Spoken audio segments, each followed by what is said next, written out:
ఇక డీటెయిల్స్ చూస్తే ఏపీలో ఇంటర్ ఫస్ట్ ఇయర్ పరీక్షలు ప్రారంభమయ్యాయి. ఎల్లుండి నుంచి ఇంటర్ సెకండ్ ఇయర్ పరీక్షలు ప్రారంభం కానున్నాయి. అయితే ఈ ఎగ్జామ్స్ ఈ నెల 20వ తేదీ వరకు కొనసాగనున్నాయి.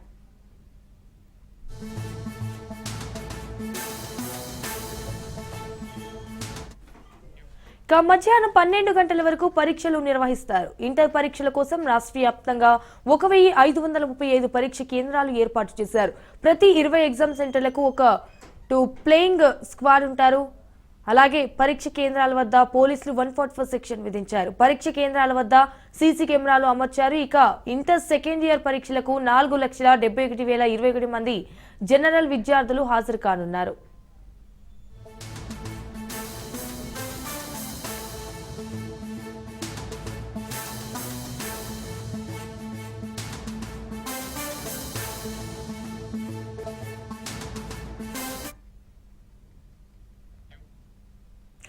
ఏపీలో ఇంటర్ ఫస్ట్ ఇయర్ పరీక్షలు ప్రారంభమయ్యాయి. ఎల్లుండి నుంచి ఇంటర్ సెకండ్ ఇయర్ పరీక్షలు ప్రారంభం కానున్నాయి.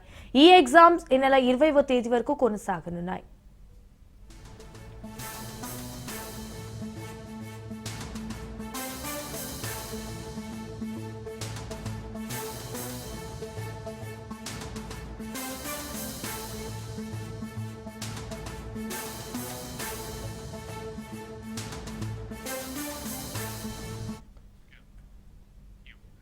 నెల్లూరు జిల్లా వ్యాప్తంగా ఇంటర్ ఫస్ట్ ఇయర్ పరీక్షలు ప్రారంభమయ్యాయి. 79 పరీక్ష కేంద్రాల్లో 12 సమస్యాత్మక కేంద్రాలు గుర్తించామని విద్యాశాఖ అధికారులు తెలియజేశారు. అయితే 53,200 మంది విద్యార్థులు ఎగ్జామ్ కి హాజరయ్యారని అధికారులు చెబుతున్నారు.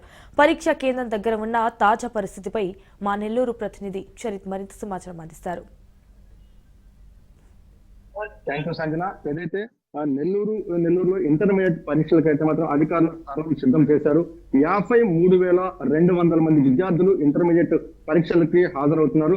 అలాగే 79 పరీక్షా కేంద్రాల్లో పరీక్షలు నిర్వహించనున్నారు. 12 సమస్యాత్మక ప్రదేశాలను కూడా గుర్తించారు. అలాగే ఈ పరీక్షలన్నీ కూడా సజావుగా నిర్వహించేందుకు 1,400 మంది అధ్యాపకేతర సిబ్బంది ఈ రోజు ఈ పరీక్షలకు అయితే విధులకు హాజరవుతున్నట్టు కూడా మనకు తెలుసు అధికారులకు సమాచారం అందింది. అయితే పరీక్షా కేంద్రాల్లో ఏదైతే సమస్యాత్మక పరీక్షా కేంద్రాల వద్ద ఎలాంటి అవాంఛనీయ ఘటనలు జరగకుండా కూడా 144 సెక్షన్ అమలు చేశారు. పరీక్షా కేంద్రాల్లో ఏదైతే జెరాక్స్ సెంటర్లు అలాగే నెట్ సెంటర్లు కూడా క్లోజ్ చేసినట్టు కూడా మనకు తెలుస్తుంది. ఇప్పుడు మనం నెల్లూరు DKW పరీక్షా కేంద్రం వద్దను ఈ పరీక్షా కేంద్రం వద్దకి పూర్తిగా కూడా అందరూ కూడా 8:30 నుంచే విద్యార్థులందరూ లోపలికి తీసేసుకున్నారు.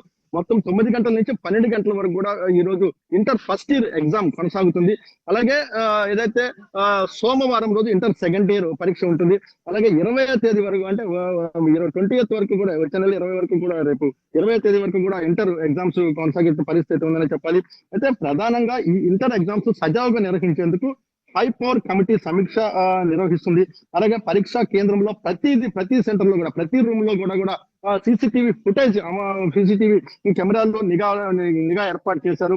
అలాగే ఏదైతే పరీక్షలకు వచ్చేటటువంటి అధికారులు ఉన్నారో వాళ్ళ అధికారులకు సంబంధించి ఎవరైతే సిబ్బంది ఎవరైతే ఇన్విజిలేటర్ ఉన్నారో వీళ్ళ మొబైల్ ఫోన్ అన్ని కూడా GPS ద్వారా ఇంటర్మీడియట్ బోర్డు అనుసంధానం చేస్తున్నారు. వాళ్ళు మానిటరింగ్ చేస్తున్నారు, ట్రాకింగ్ చేస్తున్నట్టు కూడా చెప్తున్నట్టు పరిస్థితి ఉందని చెప్పాలి. అలాగే విద్యార్థులు ఇన్విజిలేటర్లు ఎవరూ కూడా సెల్ ఫోన్లు క్యాలిక్యులేటర్లు ఎలాంటి ఎలక్ట్రానిక్ గ్యాడ్జెట్స్ కూడా లోపలికి తీసుకెళ్ళడానికి కూడా అనుమతి లేదంటూ కూడా చెప్తున్నట్టు పరిస్థితి ఉండాలి. అలాగే ఏదైతే యాజమాన్యం ప్రధానంగా ఇది చాలా ముఖ్యమైనటువంటి అంశం. యాజమాన్యం ఏదైతే ఉందో యాజమాన్యం ఫీజుల విషయంలో పిల్లల్ని ఇబ్బంది పెట్టకుండా ఉండేందుకు పూర్తిగా కూడా ఒక నూతనమైన విధానాన్ని అయితే అమల్లోకి తీసుకొచ్చారు. ఏదైతే ఇంటర్మీడియట్ కి సంబంధించి హాల్ టికెట్ ఉంటుందో ఈ హాల్ టికెట్ ఆన్లైన్ లో అందుబాటులో ఉండే విధంగా చెప్పారు, అందుబాటులో ఉంచారు. ఆన్లైన్ లో ఎవరు హాల్ టికెట్ వాళ్ళు స్వచ్ఛందంగా తీసుకోవచ్చు. ఏదైతే హాల్ టికెట్ మీద ప్రిన్సిపాల్ సంతకం అనేది కూడా మ్యాండేటరీ కాదంటూ కూడా అధికారులు తెలియజేస్తున్న పరిస్థితి. అంటే ఇటు యాజమాన్యం నుంచి పిల్లలకి ఎలాంటి ఇబ్బందులు లేకుండా ఫీజుల విషయంలో కూడా ఇలాంటి అన్ని విషయాల్లో కూడా జాగ్రత్తలు తీసుకునే పరిస్థితి ఉన్నది. నెల్లూరులో ఏదైతే 79 పరీక్షా కేంద్రాల పరీక్షలు అయితే స్టార్ట్ అయ్యాయని చెప్పాలి. పూర్తిగా ఎలాంటి ఇబ్బందులు లేకుండా 79 కేంద్రాలు అలాగే సమస్యాత్మక కేంద్రాలు గుర్తించిన 12 కేంద్రాలు కూడా కట్టుదిట్టమైన భద్రతా ఏర్పాటుతో అధికారులు అన్ని చర్యలతో పరీక్షలు సజావుగా ప్రారంభమయ్యాయని చెప్పాలి. Sanjana for the live updates.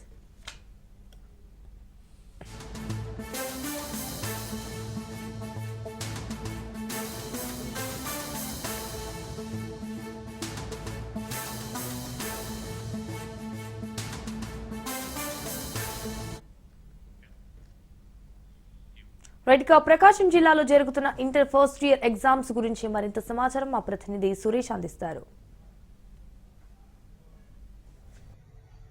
ఏపీలో ఈ రోజు నుంచి చూసుకుంటే ఇంటర్మీడియట్ విద్యార్థులకి అయితే ఎగ్జామ్స్ స్టార్ట్ అయినాయి. ఉదయం 9 గంటల నుంచి మధ్యాహ్నం 12 వరకు అయితే ఎగ్జామ్స్ జరగనున్నట్టు తెలుస్తుంది. మరోవైపు చూసుకుంటే ఇప్పటికే విద్యార్థులందరూ ఆల్రెడీ ఎగ్జామ్స్ రాయడానికి సెంటర్లోకి వెళ్ళిన పరిస్థితి కనబడుతుంది. మరోవైపు ఈ రోజు నుంచి 22వ తేదీ వరకు అయితే ఎగ్జామ్స్ జరగనున్నట్టు తెలుస్తుంది. ప్రకాశం జిల్లా వ్యాప్తంగా చూసుకుంటే దాదాపుగా 42,439 మంది విద్యార్థులు అయితే ఇంటర్మీడియట్ ఎగ్జామ్స్ రాయనున్నారు. అందులో 21,624 మంది ఫస్ట్ ఇయర్ విద్యార్థులు ఎగ్జామ్స్ రాస్తుండగా 20,515 మంది విద్యార్థులు సెకండ్ ఇయర్ విద్యార్థులు ఎగ్జామ్స్ రాయన్నారు. వీరందరూ రాయడానికి 67 అయితే సెంటర్లు అయితే అధికారులు సిద్ధం చేసిన పరిస్థితి కనబడుతుంది. మరోవైపు చూసుకుంటే చీఫ్ సూపరింటెండెంట్లు 67 మంది, అట్లాగే డిపార్ట్మెంట్ సూపరింటెండెంట్లు 67 మంది అయితే ఈ ఎగ్జామ్స్ని క్షుణ్ణంగా తనిఖీ చేస్తూ ఉన్నారు. మరోవైపు చూసుకుంటే సిట్టింగ్ స్క్వాడ్లు కానీ ఫ్లయింగ్ స్క్వాడ్లు కానీ 3 యూనిట్ల తరపున అయితే అధికారులు ఇప్పటికే సిద్ధం చేశారు. మరోవైపు ఇప్పటికే వీరందరికీ అయితే జిల్లా కలెక్టర్ తమీం అన్సారియా ఎగ్జామ్ సెంటర్స్లో ఎలాంటి చర్యలు తీసుకోవాలి, ఎలా బిహేవ్ చేయాలనే వాటి మీద అయితే ఇప్పటికే వారందరికీ సూచనలు సలహాలు చేసిన పరిస్థితి కనబడుతుంది. మరోవైపు చూసుకుంటే ఇటు బాపట్ల జిల్లాలో చూసుకుంటే దాదాపు 19,219 మంది అయితే విద్యార్థులు ఈ రోజు నుంచి ఎగ్జామ్స్ రాయనున్నారు. వారిలో 10,538 మంది అయితే ఫస్ట్ ఇయర్ విద్యార్థులు ఎగ్జామ్స్ రాయనుండగా 8,231 మంది అయితే సెకండ్ ఇయర్ విద్యార్థులు ఎగ్జామ్స్ రాయనున్నారు. అట్లాగే మొత్తం పరీక్షా కేంద్రాలు అయితే బాపట్ల జిల్లాలో 36 కేంద్రాలు అయితే ఏర్పడిస్తాయి. వీరందరికీ అయితే ఇప్పటికే హాల్ టికెట్లు అయితే అందరి దగ్గర తీసుకున్న పరిస్థితి ఉంది. ఎవరైనా హాల్ టికెట్లో కూడా ప్రిన్సిపల్ సంతకం ఖచ్చితంగా ఉండాలని మ్యాండేటరీ అయితే లేదు. కొన్నిసార్లు ఈ ఎగ్జామ్స్ ఫీజు కానీ లేకపోతే ఇతరత్ర కాలేజీ ఫీజు కట్టలేని ప్రిన్సిపాల్స్ సంతకాలు పెట్టిన నేపథ్యంలో హాల్ టికెట్స్ మీద ప్రిన్సిపాల్ సంతకాలు ఉండాల్సిన అవసరం లేదని ఇప్పటికే జిల్లా కలెక్టర్ తమీం అన్సారీ అయితే ప్రకటించిన పరిస్థితి ఉంది. మరోవైపు ఇప్పటికే వీరందరూ అయితే విద్యార్థులు ఎగ్జామ్ సెంటర్స్ ఏదో 8:30 గంటలకే చేరుకొని ఇప్పటికే వారంతా ఎగ్జామ్స్ రాయడానికి కూడా లోనికి వెళ్ళిన పరిస్థితి ఉంది. వీరంతా 9 గంటల నుంచి 12 గంటల వరకు ఎగ్జామ్ సెంటర్లో ఎగ్జామ్స్ రాసే పరిస్థితి ఉంది. మరోవైపు ఇక్కడ ఏదైతే ఫస్ట్ ఎయిడ్ కార్యక్రమాలు కూడా ఉన్న ఎగ్జామ్ సెంటర్లో అందుబాటులో పెట్టారు. ఏదైనా చిన్న ప్రాబ్లమ్స్ ఏమైనా వస్తే అప్పటికప్పుడే అక్కడికక్కడే తాత్కాలికంగా వైద్యం కూడా చేయడం. మరోవైపు ఇప్పటికే ఆర్టీసీ అధికారులు కూడా కొన్ని సూచనలు చేసింది ప్రభుత్వం.